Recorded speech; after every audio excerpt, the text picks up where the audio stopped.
Hello everyone, this is General Hand Grenade. Welcome to my war room in Prince George, British Columbia. Today's video is another episode, I believe it's episode 6 now, with my friend Morten from Denmark. We are doing another episode in our V-3 Chronicles series. This series is about talking about the differences between version 2 and version 3, and for the most part talking about the reasons why those changes were made. He was the one that made the changes in the rules for version 3, so he's just letting us know why. A lot of people have found it pretty interesting. I know I have. I found it really interesting about why things have changed. Anyways, let's say hi to him. Hey Morten, how's it going? Hello Brian, I'm good. Good to be back.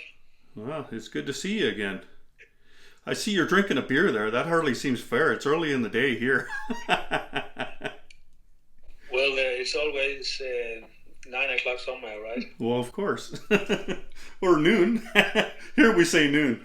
Anyway, good for you. So here we are. We're going to talk about some of the game mechanics. Not all of them. I mean, there's a lot of them, right? But just some of the changes. And so let's start with blitzing. And you can see here, I'll show you here. I'll just walk to the other side of the table. So I've got a blitz set up here. We've got a couple of medium tanks. We've got a tank destroyer. We've got a self-propelled artillery. We have a couple of mechanized infantry. We have a fighter, a tactical bomber, and 3 infantry. And then they're going to attack these guys first, and then there's a couple of other places they could go afterwards. So go ahead, Morten, tell us all about it. Sure. So blitzing, it worked quite well in version 2. So I just made some minor adjustments. So in version 2, planes could follow along as a extra spice. Right, Blitz. they could attack with everybody and then blitz by themselves. Yeah, so they could just tag along a blitzing armor with mechanized infantry. So in reality, it was you could follow along a lot of aircraft this way. Yeah. So to simplify things, we said that you need a unit that is able to blitz, and with that unit you can then pair other units. Right. And other units could be aircraft. It could be other land units. So it was a minor adjustment to simplify things a bit.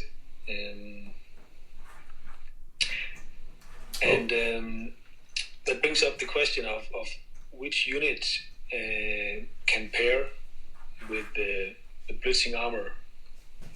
And we went through a lot of back and forth on this. And actually, in version 3, self-propelled artillery can blitz. Yeah, right here. And that is actually blitzing is one of the aspects of the game where I prioritize gameplay a bit over historical accuracy. The thing is that self-propelled artillery is 5 IPP, so it is somewhat expensive, so it was rarely being bought in the game. So we wanted to address this. We couldn't lower the price because then normal artillery, which cost 4, then what? Then that would be obsolete, and you will only buy self-propelled. We couldn't change the stats we didn't want to change the stats because that would also break things. Yeah. So we could give them the blitz ability to make them slightly better, slightly more worthwhile to buy. So we did that. Yeah. So another thing here is actually a similar case with tank destroyers. Yeah, that's this guy here. So if you had accuracy as number 1, you would probably say that tank destroyers should also be able to blitz because they were usually on tracks, tracked vehicles. So why shouldn't they be able to blitz? But the thing is that tank destroyers are very powerful in the game. So we played a lot with them being able to blitz, and it made them too good, basically. Yeah, that's not really what they were used for anyway in the war. Like, they were more of a defensive weapon because their turret didn't move. So in order for them to change their thing, they had to actually move the whole machine in order to target somewhere else, right? So they were good, like you hide them in a bush or something, right? They weren't so good at driving along and turning the turret sideways as they were driving and shooting something, right? Like, they were good to ambush people for the most part. So that's why one unit can blitz and the other cannot. It's basically for balancing out gameplay. But overall, I think that blitzing works quite well. Yeah. So when you conquer a land zone, you have to conquer it fast. Yeah. To be able to blitz. And in the example that you have here, you can blitz. You can actually split your forces into 2 land zones if you want to. Yeah. So what I'll do is I'll just take those 3 units off. I'll take the 3 infantry for the Germans off, and if they've done this in under 2 turns, so basically 2 or less turns, now you can blitz from here. Yeah, exactly. So what you're saying is you can blitz 2 different places. So in order to blitz, you need a medium armor. So you go 1 there and 1 here, and then you've got these 3 things, or like these are the 5 things you can blitz with. This one you can't. So now you're going to have to choose 2 of them, right? You can't just take them all in with the tank. So, you know, you kind of make a choice. Like, if it was up to me, I probably wouldn't worry about that militia. I'd just go here and take, you know, I don't know, maybe these 2 things in. But the other thing is, like, what people maybe don't realize is that these planes were not necessary to take this territory. So why not just fly them all the way over to here and hope to heck that he take that out in 2 or less, right? So that they're already there and these guys are catching up to them and fighting, right? Yeah, if you have big balls, you can do that. Yeah. If the blitz or if the first combat, if you got diced, your planes would be rather they would be sitting ducks in the second battle, because you have to declare the battle in the combat movement phase. Yeah, you'd have to do at least 1 round. It's a gamble. And it's always fun when you play someone and they get diced and they lose the blitzing, and it was a key component in their plan. Yeah, it's one of the things that can make a grown man cry. So it's always enjoyable. Yeah, I don't like to rely on blitzing myself. I like to think of that as a bonus. Oh, I get to keep going. Like, I just did a strategy video a few days ago, and when I went after Paris, I made sure that I wasn't doing any blitzing because I didn't want to have the chance that it wasn't going to be successful, right? Anyway, that's blitzing, the changes. Most of the changes just the new units and the planes have to be paired now. So let's move on to the next thing. Okay, so next what we're going to take a look at is scrambling from air bases. Now, we're used to having scrambling where you could scramble into a sea zone if there was a battle there. Like, you would have to have a defending unit out there in order for you to be able to scramble, unlike in Axis and Allies. But now we can scramble on the land, right? Yeah, that's right.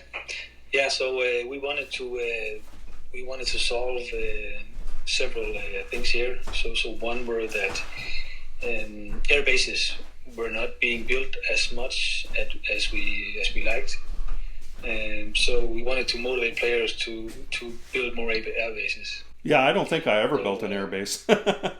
Yeah, so basically, I mean, and you can argue, if it's possible to scramble into a sea zone, why shouldn't it be possible to scramble into a land zone?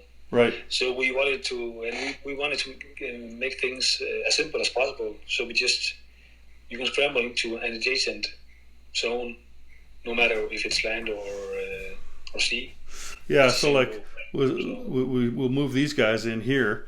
The Italians, they're thinking, oh, this is going to be an easy fight, right? There's only 2 British units, but the British player now has the option of scrambling. One thing we should note too is that I see people sometimes that they're scrambling with their tactical bombers, because that's something you could do in the old game too, right? But that you can't do that. You can only scramble fighters in Global War. So you could scramble up to 3 fighters. You couldn't scramble the tactical bomber. And that's if you want. You don't have to scramble, right? But let's say you had 3 fighters. You could scramble up to 3 of them in there. There we go. Yeah, and with if you got radar technology, you no longer have to buy a radar and place it on the border. Right. You can just scramble unlimited amount of fighters from your air bases. Yeah. So again, we made air bases more potent in the game. Yeah. And at least in the games that I'm seeing and that I'm playing, people are buying more air bases now than ever. So that's a good thing. I'm seeing that too. And I can definitely tell you that I'll be buying more air bases as well, especially for somebody where you can actually use them well. You know, like America's not going to be able to do that very often, because they're not going to get assaulted, right? But Germany, you know, like if they had a few air bases around, they could pretty much put their air force down there, and you have 10 planes everywhere instead of just 3 in each zone, right? Or 10 in each zone. So yeah, there's that, right? But there you can also scramble to a strategic bombing raid as well, can't you? Yes. It's the same rule. So it's the same rule for both strategic bombing and land combat. So you can scramble into an adjacent and protect the factory there.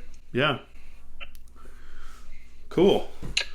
And one thing that perhaps is not very obvious unless you have tried it, and I've seen that especially on the Eastern Front with Russia and Germany.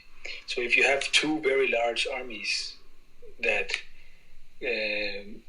goes toe to toe to one another, so if you conquer a land zone, your planes have to land somewhere else. That's the rule. You mean scramble planes? Your conquering force is without aircraft.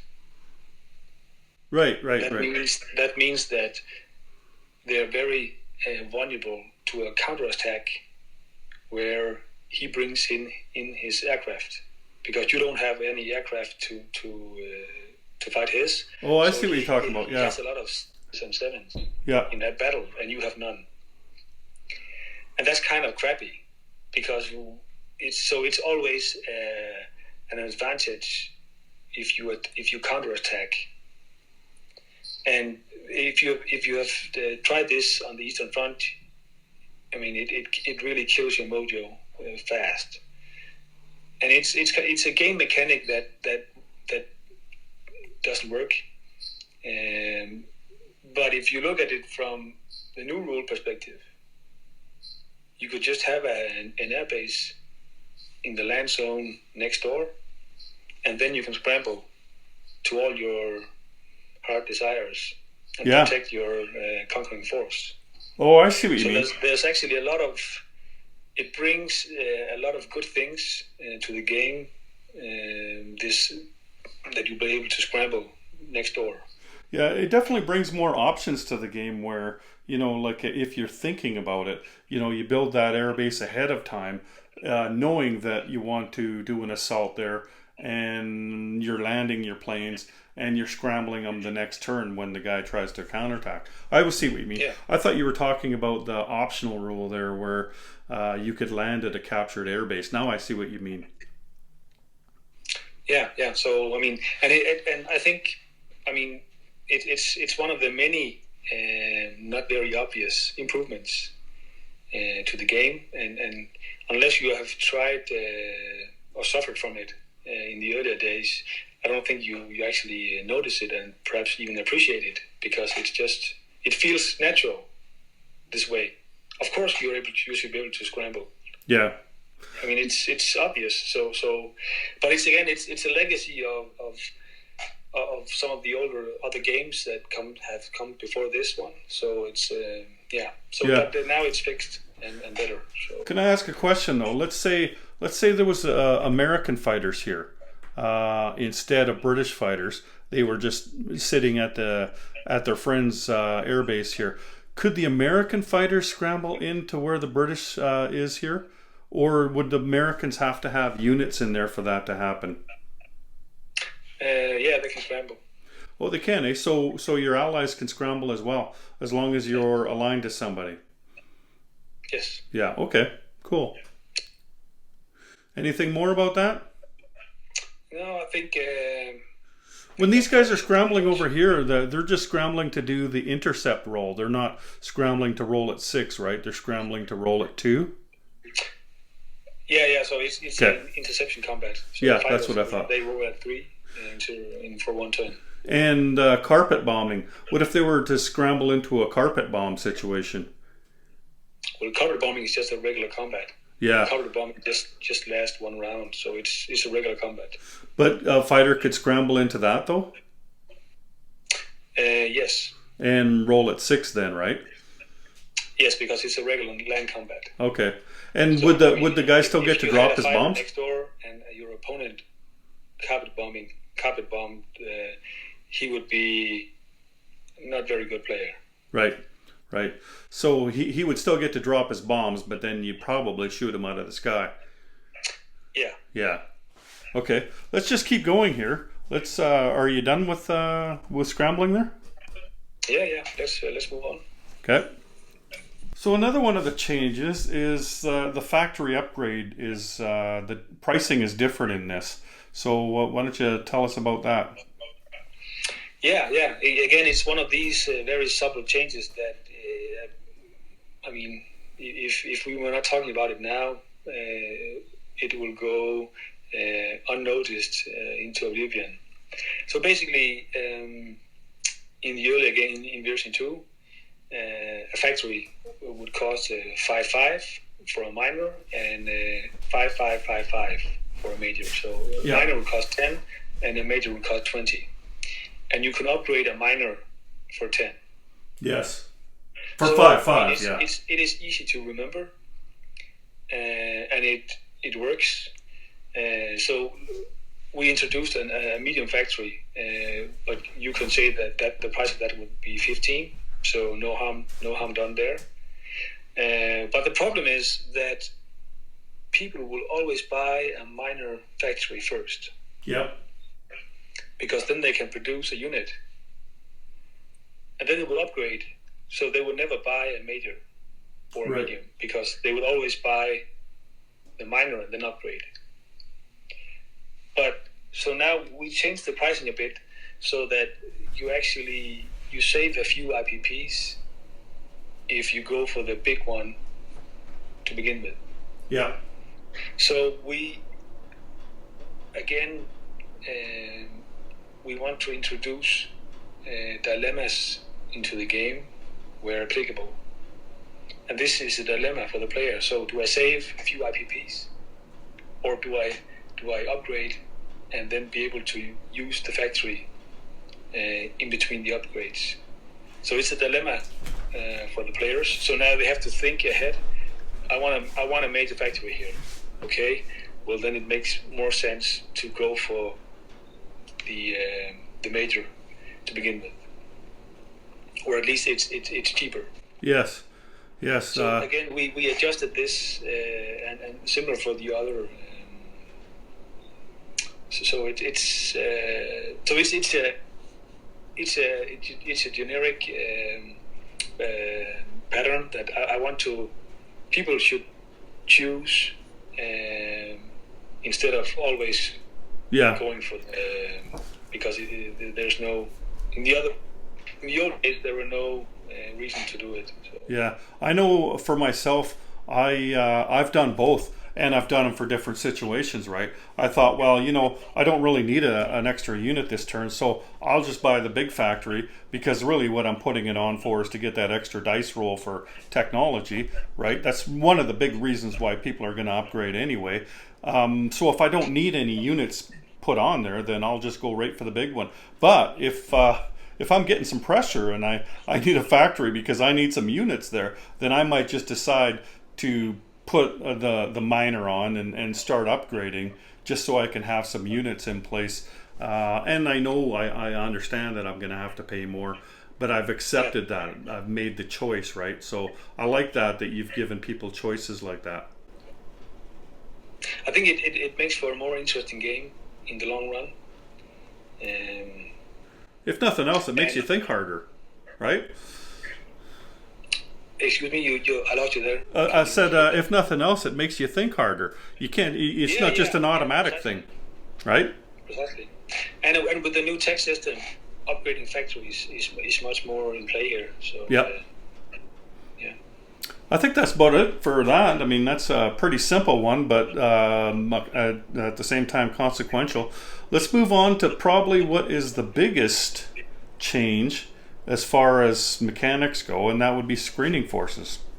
Okay, so screening forces. So one of the biggest pet peeves that everybody's had for years was the fact that you could have a huge navy here. You want to attack a smaller navy up here that has lots of units that you'd like to kill, but then they stick just a destroyer in the way, and spam destroyers all around, so it takes you forever to get there. It's like one destroyer is supposed to stop 100 ships theoretically. Like that just doesn't seem possible. So you've made the change to put in screening forces. Tell us all about that.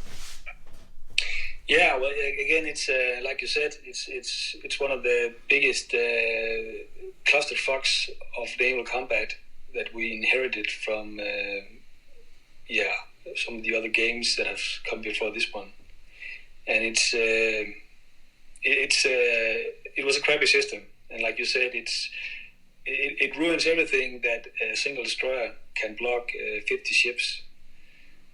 So we came up with the screening concept, and basically it's quite simple. So again, we introduce a dilemma for the attacker. So how many units should he assign to the screening force? Because if you lose the battle, the main force is not able to move ahead. Yeah, it's depending, right? And plus, do you because let's say that the American fleet in San Francisco is perhaps close to being on par with the Japanese fleet. So now you can't assign too much to the screening force, because that will leave your main fleet too weak. Yeah. On the other hand, if you assign too little to the screening force, you risk losing that battle, and then you can't proceed with your main attack. Yeah. So it's again, we create a dilemma, and it's one of the things that works really well. And once you have played with it, I mean, you will never go back, because the other thing is just it's a nightmare.